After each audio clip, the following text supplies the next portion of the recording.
What happens when a prince walks onto one of the most watched stages in television history and decides that the rules no longer apply to him?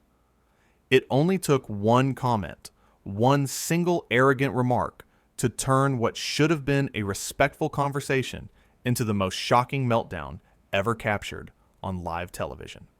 Diana Sawyer sat in her chair, poised and professional as always. Her set was warm, inviting, the kind of place where celebrities came to share their stories, to connect with millions of viewers watching from home. She had interviewed presidents, queens, survivors of unimaginable tragedies. She knew how to handle difficult conversations with grace. But nothing, absolutely nothing, could have prepared her for what was about to unfold. Prince Harry walked onto the stage with an energy that felt different from the start. There was something in his stride, something in the way he looked around the studio, like he owned it. That should have been the first warning sign. Diana stood to greet him, extending her hand with that genuine smile she was known for. "Your Royal Highness, thank you so much for being here," she said warmly. He shook her hand, but barely looked at her. "Let's just get this over with," he muttered, loud enough for the front row of the audience to hear. A few people shifted uncomfortably in their seats. Diana kept her composure. She had dealt with reluctant guests before. She guided him to his seat and settled into her own chair, her notes carefully organized on the small table beside her. "I want to start by saying how much our audience has been looking forward to this conversation," Diana began, her voice smooth and welcoming. "You've been through so much in the public eye, and I think people really want to understand your perspective." Harry leaned back in his chair, one leg crossed over the other, his body language screaming indifference. "Do they? Or do they just want to judge me like everyone else?" The audience fell silent. Diana smiled gently, trying to redirect. "I think people genuinely care. That's why you're here, isn't it? To share your truth?" "My truth," he scoffed. "That's a funny way of putting it. Like there are multiple truths. There's only my truth, Diana. Everything else is lies, spread by people who want to tear me down." She nodded, keeping her tone even. "I understand you feel misunderstood.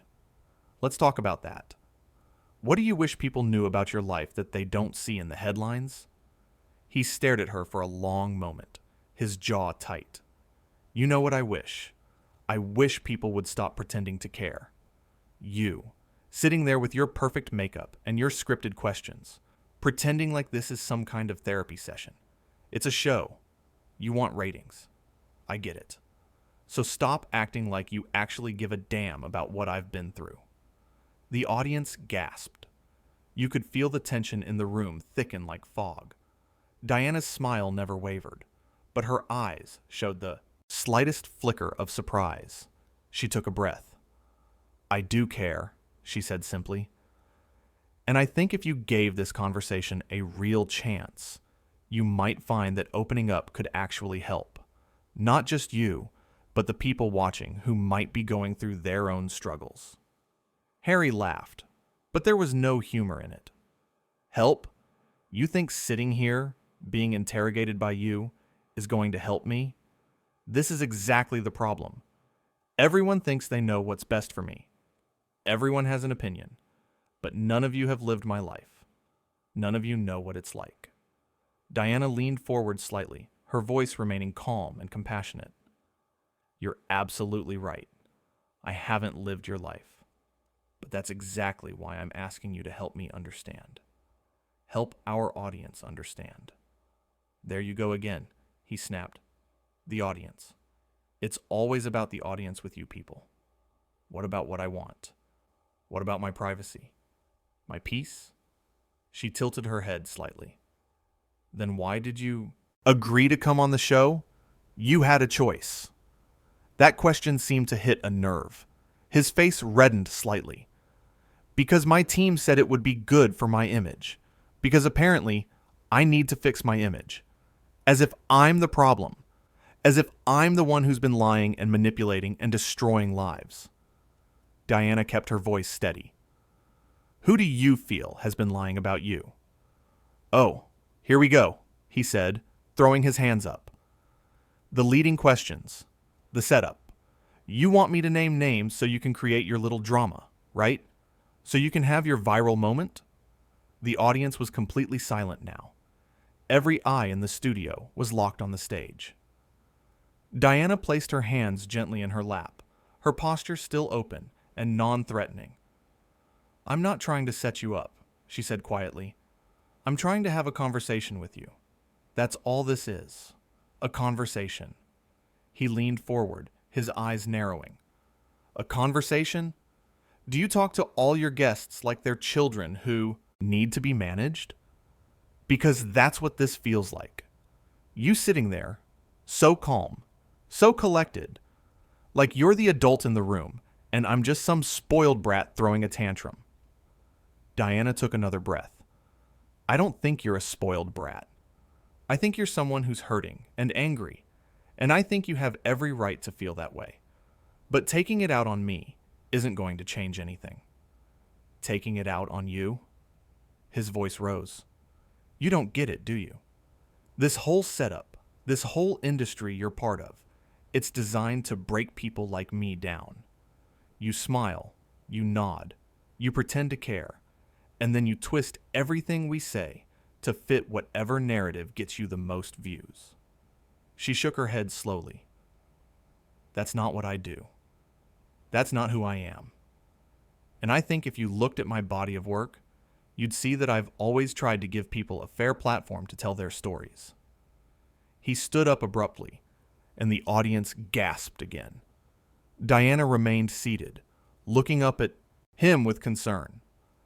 "Your body of work," he repeated mockingly. "You're so proud of yourself, aren't you? Diana Sawyer, the great journalist, the woman who can get anyone to open up. Well, congratulations, Diana. You got me to open up. You got me to show everyone exactly how I feel. And you know what I feel? Disgust. Absolute disgust at this whole charade." Diana stood now too, her voice still calm but firmer. "I think you should sit down. We can take a break if you need to." "I don't need a break," he shot back. "I need to stop wasting my time with people who see me as content. That's all I am to you. Content. A story. A headline." She took a step closer, her eyes meeting his directly. "You're a person, a human being, and I've treated you with nothing but respect since you walked onto this stage. I can't control how you feel, but I can tell you that you're wrong about me." He laughed again, that same hollow sound. "Respect? You call this respect? Bringing me out here, in front of all these people, asking me invasive questions about my life, my family, my pain? That's not respect, Diana. That's exploitation." The audience was shifting now, uncomfortable, unsure of what to do. Some people looked angry at Harry's behavior. Others looked concerned. Diana raised her hand slightly, a gesture meant to calm everyone. "The questions I prepared were approved by your team," she said gently. "We went through everything beforehand. If there was something you weren't comfortable discussing, all you had to do was say so." "My team," he spat. "Right, because I have so much control over my own life. Because I get to make my own decisions. Everything is managed, Diana. Everything is controlled. And you're just another part of that machine." Diana's patience was extraordinary, but even she was starting to show signs of strain. Her voice remained steady, but there was an edge to it now. "I'm sorry you feel that way, but I won't apologize for trying to do my job with integrity. I've been doing this for decades, and I've never ambushed a guest. I've never twisted someone's words, and I'm not going to start now." He pointed at her, his finger shaking slightly. "You think you're so noble. You think you're different from all the other vultures in this industry. But you're not. You're exactly the same. You just hide it better behind that professional demeanor." She stared at him for a long moment, and when she spoke, her voice was quiet but strong. "I think you're projecting your anger onto me because I'm here and I'm an easy target. But I'm not your enemy. I never was. "You're not my enemy?" he asked, his voice dripping with sarcasm. "Then what are you, Diana? My friend? My therapist? My savior? Because from where I'm standing, you're just another person trying to profit off my misery." The audience began to murmur. Someone in the back called out, "That's not fair." Another voice said, "She's been nothing but kind to you." Harry spun around to face the audience, his arms spread wide. "Oh, now the crowd turns on me. Perfect. Absolutely perfect. Because of course you're all on her side. She's America's sweetheart, right? She can do no wrong." Diana stepped forward, her voice rising for the first time. "Don't do that.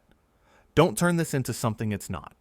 These people came here to see a meaningful conversation, not a spectacle, and that's on you, not them." He whirled back to face her, his face flushed with anger. "A meaningful conversation? Is that what you call this? You asking your polite little questions while I'm expected to bare my soul for your entertainment?" She stood her ground, her eyes never leaving his. "I asked you to share what you wanted to share. I gave you every opportunity to steer this conversation wherever you felt comfortable. But instead, you came out here with an agenda. You came out here looking for a fight." "Maybe I did," he admitted, his voice cold. "Maybe I'm tired of playing nice. Maybe I'm tired of pretending that everything is okay when it's not. And maybe I'm tired of people like you acting like you have all the answers." Diana's expression softened, just slightly. "I don't have all the answers. I never claimed to. But I do know that attacking me isn't going to solve whatever you're going through. And it's certainly not going to help the people who look up to you." "The people who look up to me," he repeated bitterly. "You mean the people who judge every single thing I do? The people who feel entitled to my life, my privacy, my every thought and feeling? Those people?" She shook her head. "No. I mean the people who have supported you through everything. The people who have defended you. The people who genuinely want to see you happy and healthy. Those people deserve better than this." His jaw clenched. "You don't get to tell me what people deserve. You don't know anything about what I owe anyone." Diana took a deep breath, and when she spoke again, her voice was filled with a kind of disappointed compassion. "You're right. I don't know everything about your life, but I do know that the way you're behaving right now, the way you're treating me and this audience, it's beneath you. And I think deep down, you know that too." For just a second, something flickered across his face. Maybe it was shame. Maybe it was recognition. Maybe it was just more anger. But whatever it was gone as quickly as it appeared.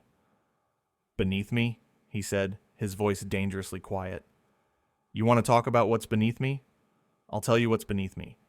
Sitting here, being lectured by a talk show host about how I should behave. Being told that I'm disappointing people when all I've ever done is try to be honest." Diana's eyes flashed.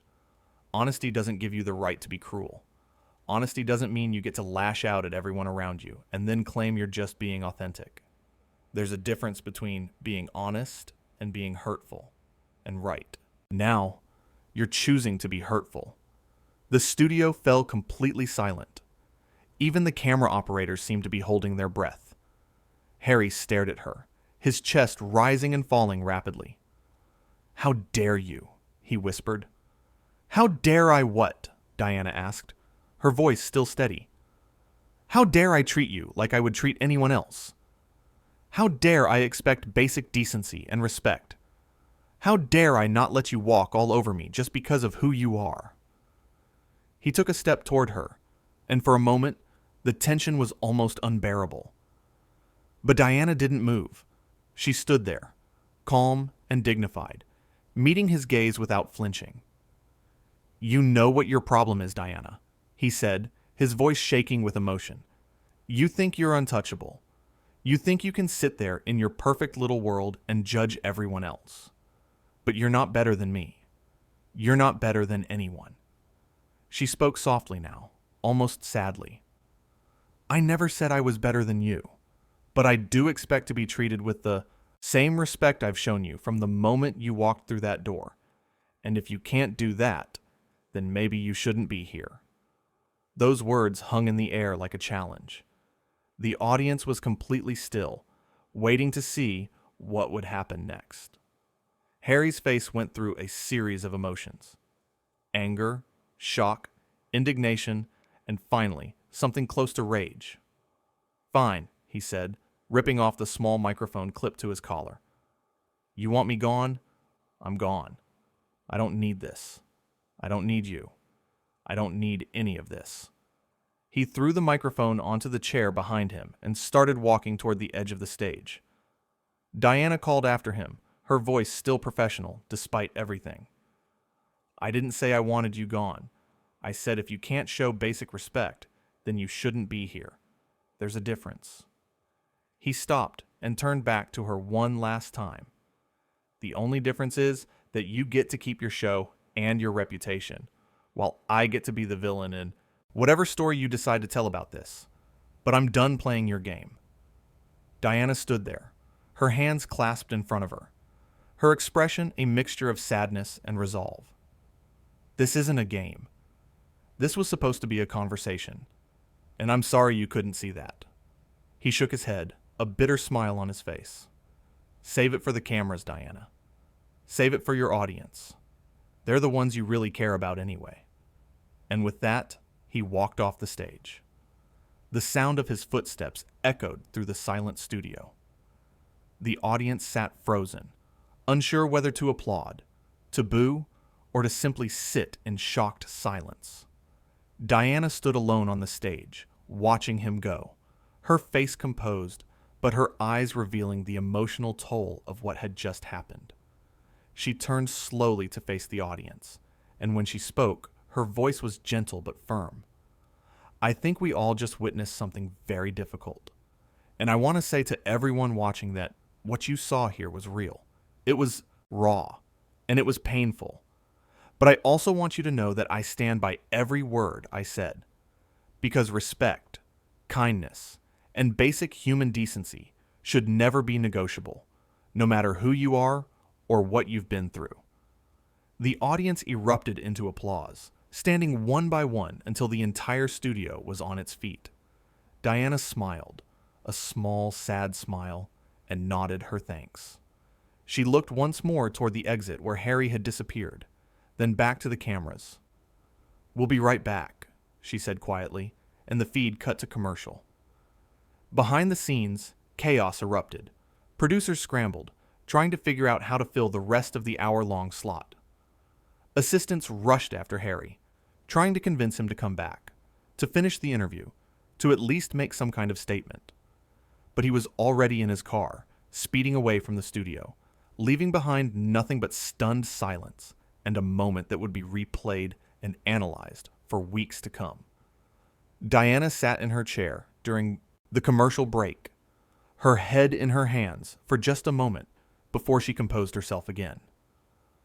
When the cameras came back on, she addressed the audience with the same grace and professionalism she had shown throughout the entire ordeal.